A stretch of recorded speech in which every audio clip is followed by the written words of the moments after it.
Assalamualaikum warahmatullahi wabarakatuh. Asyhadu an la ilaha illallah wahdahu la syarika lah wa asyhadu anna Muhammadan abduhu wa rasuluh. Amma ba'du. Segala puja dan puji syukur kepada panjatkan kehadirat Allah Subhanahu wa Ta'ala yang telah memberikan kita nikmat hidayah, nikmat iman Islam, nikmat sehat, nikmat kesempatan, nikmat yang lain. Serta kita juga tidak lupa memanjatkan salawat dan salam kita kepada Nabi besar Muhammad SAW untuk para keluarga dan para sahabatnya, karena kita akan menantikan syafaatnya di yaumil akhir nanti. Bahasa subscriber mistis dan Islami rahimakumullah. Mundur dari tantangan adalah solusi sementara yang akan menyiapkan jalan keluar. Saya pernah membaca buku Al-Mutawarin yang ditulis oleh Abdul Ghani Al-Azdi. Buku itu sangat menarik karena berbicara tentang orang-orang yang melarikan diri dan takut kepada Al-Hajjaj Ibnu Yusuf Asy'arofi.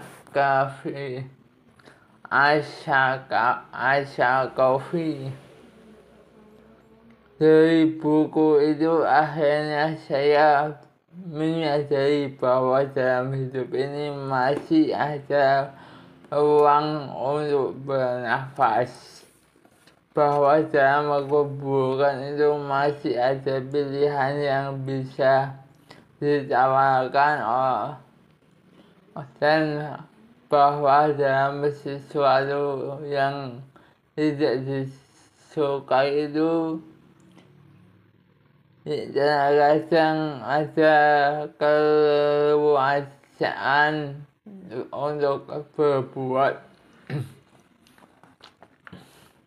Saya ingat pada dua bait syair yang ditulis oleh Al-Abyadi tentang bahaya. Aku sembunyi dari zaman di bawah bayangan sayapnya. Kedua mataku melihatnya, tapi dia tidak melihatku. Jika kau tanyakan pada hari-hari tentang diriku, dia tidak tahu di mana tempatku.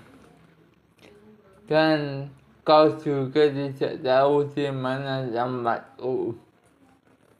Abu Amr Ibnu Al-A'la menceritakan tentang tekanan yang dihadapinya pada saat mendapatkan ujian. Al-Hajj mengancam diri saya, dan saya pun melarikan diri ke Yaman. Kemudian saya masuk ke sebuah rumah di San'a. Pada malam hari saya naik ke atas atap rumah. Pada siang harinya saya kembali bersembunyi di dalam rumah itu. Pada suatu pagi, ketika saya sedang berada di atas atap rumah itu, tiba-tiba terdengar seseorang mendendangkan sebuah bait puisi. Mungkin jiwa-jiwa itu takut terhadap sesuatu, padahal dalam sesuatu itu terdapat jalan keluar, seperti ikatan tali yang lepas. Ketika orang itu mengadakan jalan keluar, saya merasakan adanya secerca harapan dan senang sekali. Dan ketika ada orang lain mengatakan Al-Hajjaj mati, saya menjadi bingung saking gembiranya. Apakah karena perkataan orang tentang adanya jalan keluar itu, atau karena berita yang dibawa orang lain bahwa Al-Hajjaj mati? Tapi bagaimanapun keputusan tunggal itu berada di tangan Rabb yang memiliki semua kerajaan langit dan bumi. Dalam surat Ar-Rahman ayat ke-29, setiap waktu dia dalam kesibukan. Al-Hasan Al-Basri juga menyembunyikan diri dari kekejaman Al-Hajjaj. Pada suatu saat ia mendengar kabar tentang kematiannya, maka dia pun bersujud sebagai ungkapan syukur kepada Allah. Maha suci Allah yang telah membedakan antara makhluk-makhluknya, sebagai di antara mereka ada yang mati. Sebagian di antara mereka ada yang mati, lalu orang-orang di sekitarnya pun bersyukur karena gembira atas kematiannya. Dalam surat Ad-Dukhan ayat ke-29, Allah berfirman, maka langit dan bumi tidak menangisi mereka, dan mereka pun tidak diberi tangguh waktu untuk menunda. Tapi ketika ada yang lain meninggal, maka semua rumah penduduk berubah menjadi rumah duka. Mereka meneteskan air mata dan hati mereka seakan teriris ke bagian yang paling dalam. Ibrahim An-Nakhai juga bersembunyi dari Al-Hajjaj. Ketika kemudian ia mendengar kabar tentang kematiannya, ia pun menangis kegirangan. Kegembiraan dalam demikian meluap dalam diriku, hingga kegembiraanku itu membuatku menangis. Sebenarnya ada tempat-tempat yang aman di sisi Rabb yang Maha Penyayang bagi orang-orang yang dilanda rasa takut seperti itu. Allah mendengar dan melihat semuanya. Orang-orang yang zalim dan orang-orang yang dizalimi, orang-orang yang menang dan orang-orang yang dikalahkan.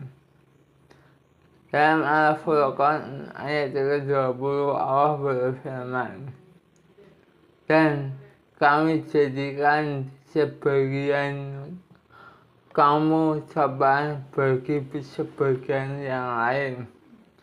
Maukah kamu bersabar?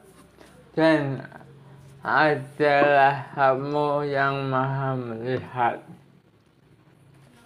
Hal ini mengingatkan saya pada seekor burung yang dikenal dengan nama Hummaroh yang datang mengepak-ngepakkan sayapnya di atas kepala Rasulullah.